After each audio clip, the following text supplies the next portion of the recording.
Have you ever bought a wig that looked perfect in the picture and then you put it on and it looked like a disaster? You're not alone. Today I'm going to break down the 5 biggest mistakes that people make when buying wigs, and I'm going to tell you exactly how to avoid those mistakes. You're going to want to stick around till the end because I also have a great resource for you that will really help you to choose the right wigs for you. Many of us come to this wig journey out of sheer desperation. I know that was true for me. This channel was originally a crochet channel, and as I was editing videos over time, I noticed that my hair was getting thinner and thinner, and I was beside myself. So I started looking at YouTube videos trying to figure out how to make my hair look like more. And no matter how much mousse or curling or whatever I did, within 10 minutes my hair would be flat and straight again. Eventually I did come across a makeover video where in the before picture, the woman was not wearing a wig, and in the after picture, she was. And of course, she did her makeup too.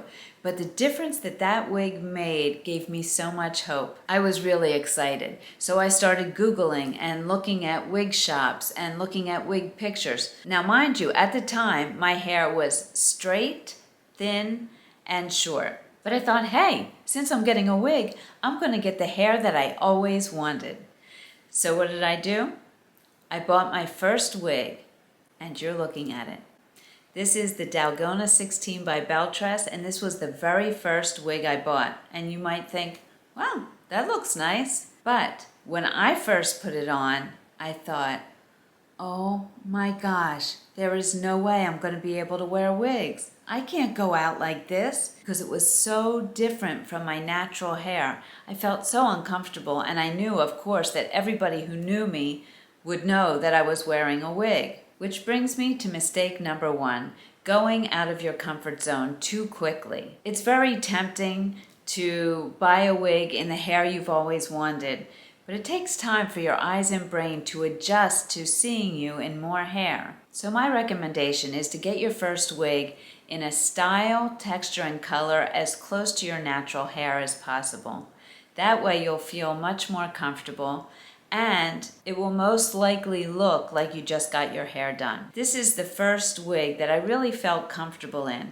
This is Ellen Villa Sunset in light Bernstein rooted, and you can see I have this next to what my hair looked like at the time, and it really just looks like I got my hair done. This was much easier for me to go out and wear it out and around people because I felt like I still looked like me. Of course, what I notice over time with people is the more that they wear wigs, the more their comfort zone expands. And right now, I would wear almost anything. But in the beginning, I would recommend staying as close to your natural style as possible, just to help you get used to wearing wigs. The second biggest mistake I see people making is buying a wig before understanding the basics of a wig.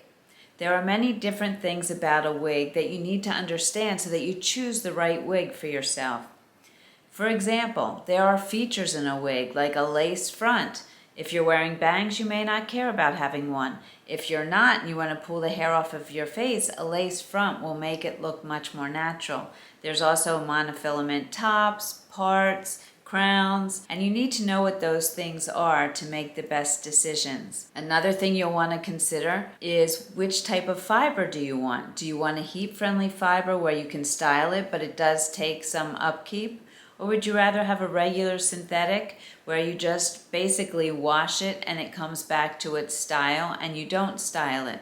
Or maybe you want human hair, which requires another level of care. Also, you'll want to take into consideration the cap construction, and that can be very important depending on what you're going through. Do you have a more sensitive head? Are you looking for something that looks really natural? You live in a windy place, say, and you know the fibers are going to be blowing around and you don't want wefting to show.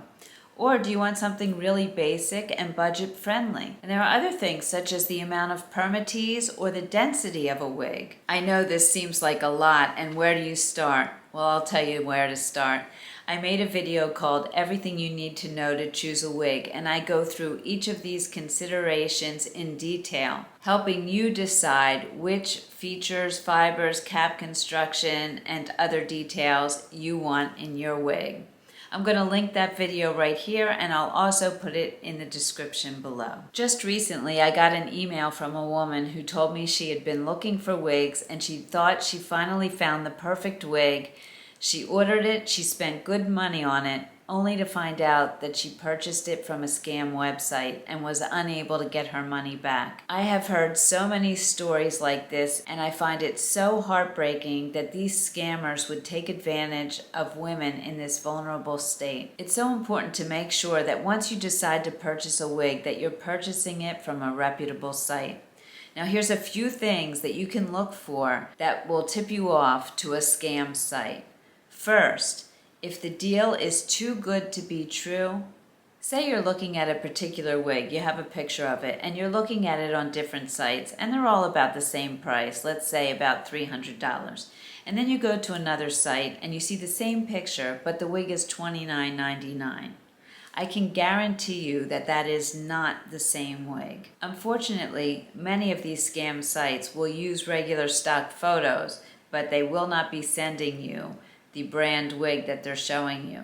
The next thing I suggest is to make sure that you read reviews about the company you're about to send your money to. I recommend Googling the company name and the word reviews, and make sure that you're reading reviews from all different places, not just their website. There are also many Facebook groups for wig wearers, and you can go in and ask other wig wearers about different companies and their reputations and their experience with these companies. Another tip-off that a website is a scam website is that they'll often take pictures of celebrities and put them on their website, and then give the wigs names like long and curly, short and wavy, and there'll be no brand name there. And often these celebrities don't even wear wigs. So if you see a website using photos of celebrities, be wary. The next thing you want to make sure you do is look for contact info on the website. Is there a way to contact customer service? Is there a phone number? Is there an address? You want some form of contact. If you can't find any way to contact the company, stay away from that website. And finally, I alluded to this before, but look at product and brand names. On reputable websites, you will see that the same picture will have the same brand name and the same style name. Reputable websites will let you know which brand of wig you're buying and which style you're buying. And if you do happen to come across some scam websites, let your wig sisters know. The best thing that we can do is keep each other informed. So when I first bought this wig, I looked at the picture, I liked it, I bought it. Luckily, when it came, it did fit my head, which brings me to mistake number 4, not knowing your measurements. Now in general, average size wigs will fit the vast majority of heads because there are adjusters in the back, and so it does fit at least 90% of people. But that's not the only reason you want to know your measurements. When you're looking at the specifications for a wig, it will give you measurements of the bang, of the crown, of the total length, and if you know your measurements, you'll have a better idea of how this wig is going to look on you. Now I know that when I look at stock photos, usually wigs will look longer on me. And I think the reason for that is the fact that my neck is not that long. It's only 3 inches. But what I can do is I can look at the measurements on the wig. Say it says the length of a wig is 12 inches. Well, I know that my face is 8.5 inches, my neck is 3 inches, so that total length to down here is 11.5 inches. If the wig is 12 inches, it's going to go a ½ inch below that point on me. Also, if you're watching a wig reviewer, they'll usually give you their measurements, and if you know your measurements, then you'll know how you compare to that wig reviewer. If you can find a reviewer that has similar measurements to you, you'll get a really good idea of how a wig that they're showing will look on you. Now, most people know that they need to know their circumference, but there are other measurements that are just as important. For example, there's the ear-to-ear measurement and the forehead to nape measurement. All of those measurements come together to make sure that the cap of the wig will fit you. In addition, you'll probably want to know your forehead to chin measurement so that you'll know how the wig will fall around your face. You'll want to know your forehead measurement so that you'll know where bangs may fall on you, and then your neck measurement as well so that you'll know again how long this wig is going to look on you. Now you're going to want to know how to measure your head correctly, and I have many resources for you.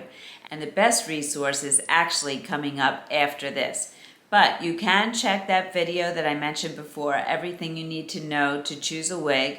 Also, if you go to our website, frannieshair.com, under the size charts, there's a video of me showing you how to measure your head correctly. And finally, the fifth and biggest mistake I see people making is not taking advantage of free personalized resources. At Frannie's Hair, we have free one-on-one consultations with stylists. We have two different types of consultations. The first is a one-on-one video consultation where you meet with a stylist and she can help you with everything from your correct measurements through to choosing features, fibers, color, whatever you need to learn about to choose a wig that will work for you. These consultations are free and there's no obligation to buy anything. This is a great resource, especially if you're in the beginning of your journey and you're just not sure where to start. The second type of consultation we offer is called a free try-on consultation.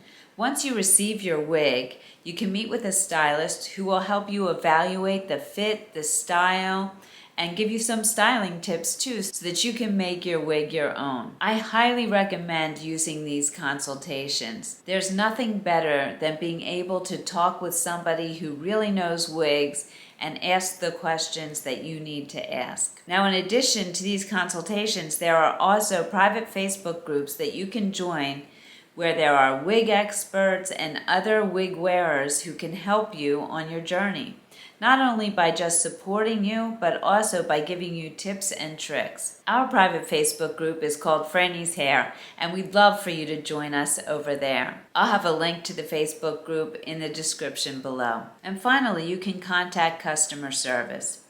At Frannie's Hair, we have stylists working in our customer service department. You can reach them through chat or through email, and they will get back to you very quickly and help you with any questions you have. Okay, so there you have it. Those are the 5 biggest mistakes that I see people making when buying wigs. Now, I know I mentioned doing research on the basics of a wig and how to measure your head, so I'm going to link the video right here that I was talking about, everything you need to know to choose a wig, so that you can hop on over and learn what you need to know. Thanks so much for joining me.